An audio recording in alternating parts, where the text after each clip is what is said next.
இல்லை, எனக்கு சொல்லல, சம்சுல்ஹாவுக்கு சொல்லல, எம்ஐ சுலைமான் எம்எஸ் சுலைமானுக்கு சொல்லல, சைஃபுல்லா ஹாஜாவுக்கு சொல்லல, அஷ்ரஃபுதீனுக்கு சொல்லல.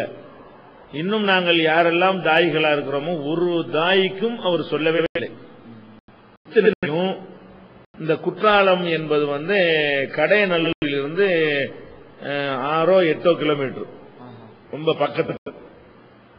கடையநல்லூர்ல தான் இவர் உஸ்தாதா வேற இருக்கிறார். அந்த கடையநல்லூர்ல தான் சைஃபுல்லா எல்லாம் ஒண்ணு இருக்கிறாங்க. கடையநல்லூர் சந்திக்க முடியல, சொல்லலன்னு சொல்ல முடியாது. இவர் அந்த மசூரா நடத்தின இடமும் இவர் பணியாற்றின இடமும் 6-8 தெரியல கிலோமீட்டர், அவ்வளவுக்குள்ளதான், 8க்குள்ளதான், 6-8 கிலோமீட்டர் தான் இந்த குற்றாலம் என்பதும் கடையநல்லூர் என்பதும். அங்க சாரல் அடிச்சு, அங்க சீரி இருந்தா கடையனூர்ல சாரல் அடிக்கும், அந்த அளவு அண்மையில. அவ்வளவு கிட்ட சைஃபுல்லா இருந்தும் நாங்க ஒரு கல்யாணத்துக்கு போறோம்னு சொல்லிட்டு அங்கிருந்து கிளம்புறாரு, கல்யாணத்துக்கு போறோம் சொல்லிட்டு கிளம்புறாரு. அப்ப ரகசியமான முறையில் அவர் அழைத்தவர்கள்ல நமக்கு தெரிஞ்சு அப்துல் மஜீத் மகளரி ஒண்ணு, அப்துல் ரஹ்மான் ஷிபிலி ஒண்ணு, இந்த 2 பேர் மட்டும்தான் தௌஹீத் ஜமாத்தோட இருந்தவர்கள். இது அல்லாமல் அவர் அழைத்த யாருக்கும் தௌஹீத் சம்பந்தம் இல்லை.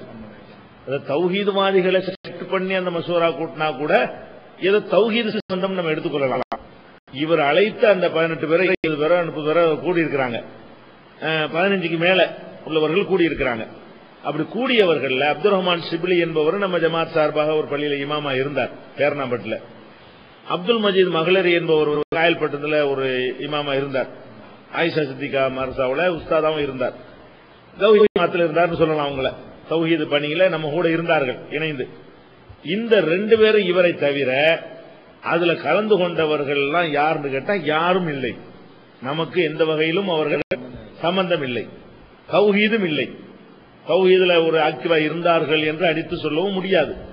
இந்த மாதிரியான ஆட்களை அழைத்து ரகசியமாக அவர் என்ன செய்யறாரு, அங்க ஒரு மீட்டிங் போடுகிறார்.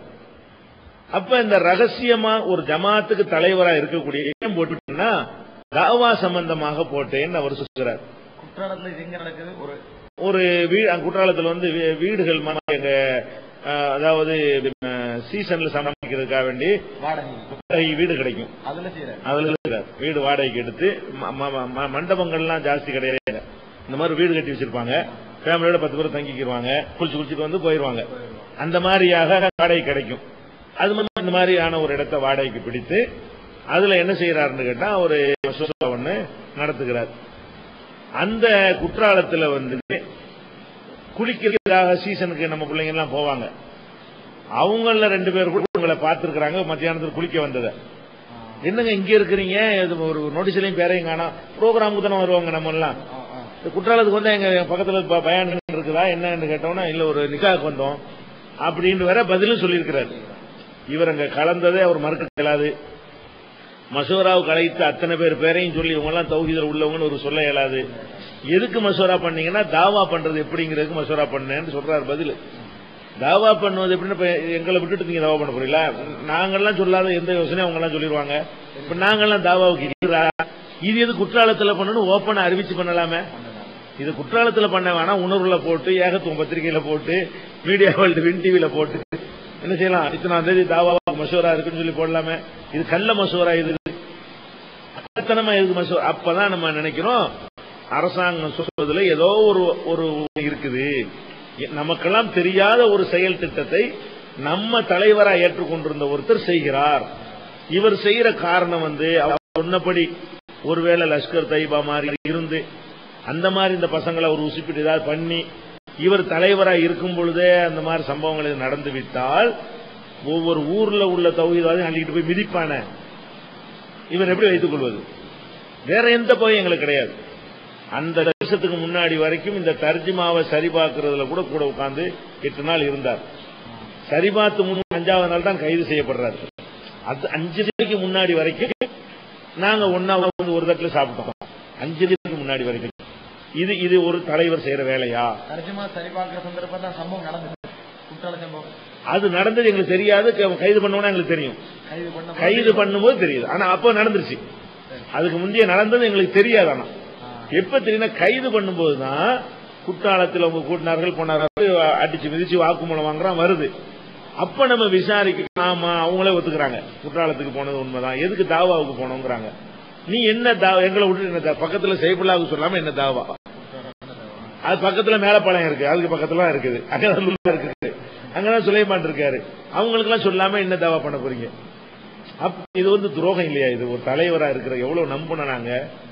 அப்ப எங்களுக்கு தெரியாம கள்ளத்தனமான ஒரு அஜெண்டா வைத்துக் கொள்ளக்கூடியவரை எப்படி இடத்துல ஒரு வைக்கணும் நாங்க?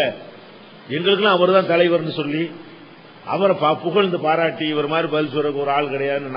நான் எத்தனை மேடையில் அவரை வச்சுக்கிட்டு என்ற கேள்விகள் நீங்க தான் சொல்லணுமாங்க, என்னை விட சிறப்பாக ஆமில் பகீர் சொல்வார்கள் அப்படி நம்ம ஒரு ஆளை முன்னிறுத்தணும். அப்படி செய்யற நம்ம அந்த பெருமையெல்லாம் பார்க்க மாட்டேன் எப்போதுமே.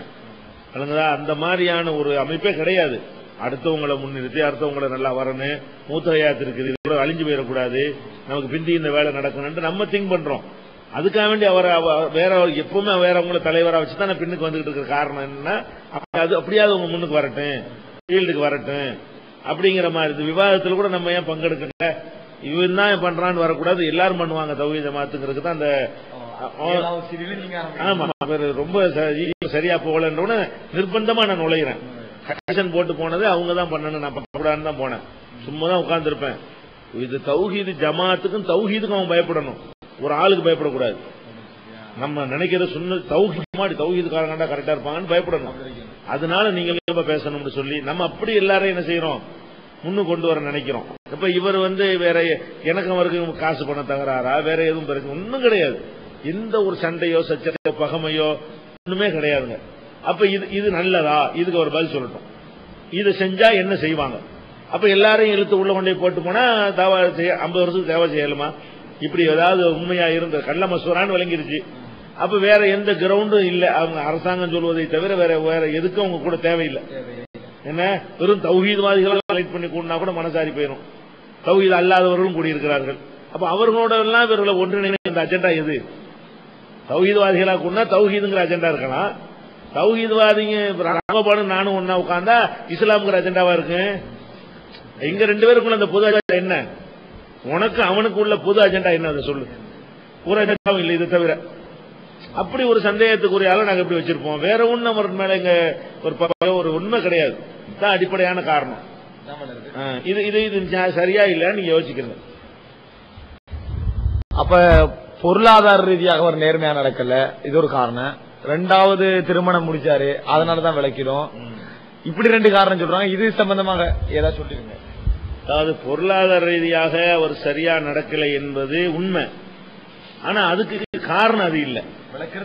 காரணம் வெளிநாடுகள்ல போய் அபுதாவுது நான் தத்தாக்கத்தை வெளியிட சொல்லி சகோதரத்தை சேர்ந்து வாங்கிட்டு வந்தார். பணம் வாங்கிட்டு வந்து இன்னைக்கு வரைக்கும் அவர்களுக்கு திருப்பி தரவில்லை.